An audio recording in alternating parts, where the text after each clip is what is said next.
Now, South Korea is still technically in a state of war with North Korea as the Korean War in 1953 ended with an armistice, not a peace treaty.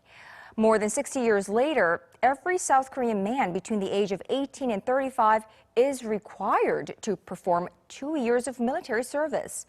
Well, Seoul's defense ministry announced today that it was pushing to scrap nearly all existing exemptions to mandatory military service, citing a shortfall in the number of conscripts.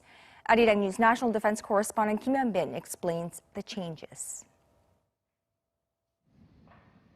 The South Korean military is seeking to abolish a rule that exempts science and engineering students from conscription as a way to deal with Korea's rapidly shrinking population.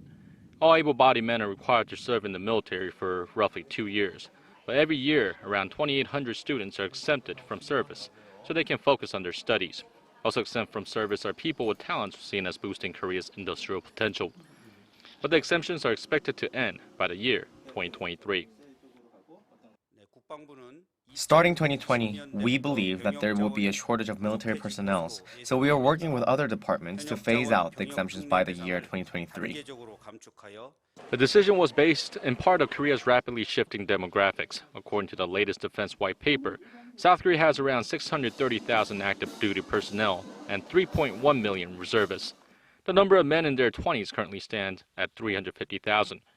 But the figure is expected to decrease to 250,000 by the year 2022. In addition, the Defense Ministry predicts that by 2023, there will be a troop shortage of roughly 30,000 soldiers. North Korea outnumbers the South in terms of troops 2-1, even though Seoul has more modern weaponry.